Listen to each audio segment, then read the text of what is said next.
ঢাকা বিশ্ববিদ্যালয়ের সাবেক উপাচার্য ও রাষ্ট্রবিজ্ঞানী অধ্যাপক এমাজ উদ্দিন আহমেদের ষষ্ঠ মৃত্যুবার্ষিকী আজ। এ উপলক্ষে জাতীয় প্রেস ক্লাবের জহুর হোসেন মিলনায়তনে স্মরণ সভার আয়োজন করা হয়েছে।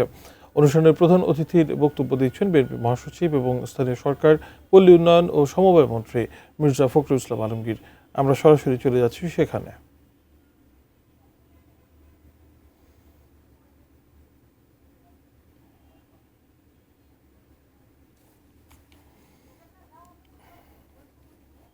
পৃথিবী একটা অন্যায্য পৃথিবী আমরা দেখছি। আজকে গোটা বিশ্বের দিকে যদি আমরা তাকাই, আমরা দেখব যে সেই অশান্তি ছাড়ার শান্তি কোথাও নেই। দেশের কথায় আসি, যে মেওয়াজুদ্দিন সাহেব যে দেশ দেখতে চেয়েছিলেন, আল্লাহর কাছে আল্লাহর অশেষ রহমত যে আমরা আমাদের সন্তানদের জীবনের বিনিময়ে, রক্তের বিনিময়ে আমরা 24শে জুলাই থেকে শুরু করে 5ই আগস্টের মধ্যে একটা রক্তাক্ত ছাত্রগণ অভ্যুত্থানের মধ্য দিয়ে সেই সুযোগটা আমরা পেয়েছি। সেই সুযোগের পাওয়ার পরে আমরা সবাই মিলে যে স্বপ্ন দেখছি, যে চিন্তা করছি যে আমরা একটা সত্যিকার একটা গণতান্ত্রিক লিবারেল ডেমোক্রেটিক একটা দেশ আমরা গড়ে তুলব। আমরা চেষ্টা করছি, আপনারা সবাই জানেন যে আমাদের মাননীয় প্রধানমন্ত্রী যিনি চেষ্টা করছেন এইভাবে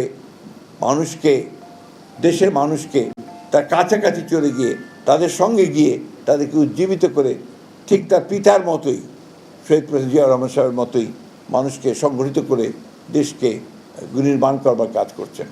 এবং সেই জন্যই তিনি বারবার যে স্লোগান দিচ্ছেন, এসো আমরা একসাথে কাজ করি, একসাথে দেশ গড়ি, এবং সবার আগে বাংলাদেশে এই স্লোগান নিয়ে তিনি এগিয়ে চলেছেন। প্রফেসর এমাজউদ্দিন আহমেদ সাহেবরা সেই মানুষ যারা নিজের জন্য কোনো কিছু চিন্তা করেনি। আমি যখন তার ইউনিভার্সিটির পেছনে, ওটা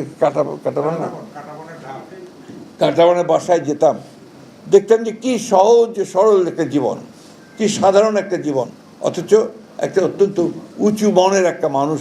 তার জীবনের সমস্ত দর্শন নিয়ে তিনি কাজ করেছেন এই দেশের মানুষের মুক্তির জন্য, এই দেশের কল্যাণের জন্য। আমরা আজকে অনেকগুলো কথা প্রশ্নের সম্মুখীন হচ্ছি। তার মধ্যে সবচেয়ে বড় প্রশ্ন যে এসছে আজকে, আমার অত্যন্ত সাংবাদিক বন্ধু আমাদের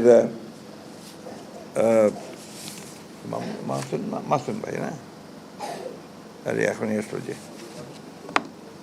আমাদের সাংবাদিক বন্ধু আমাকে একটা চিট পাঠিয়েছেন যে আজকে আমার এই বিষয়েও কথা বলা উচিত, সেই জন্য আমি কথাগুলো বলছি। সুমন ভাই, তো তিনি বলেছেন যে আজকে যে প্রশ্নগুলো এসছে, যে বিশেষ করে আমাদের বিরোধী দল থেকে বলা হচ্ছে জুলাই সনদ বাস্তবায়নের দাবি সংসদে আদায় না হলে রাজপথে ফয়সালা হবে।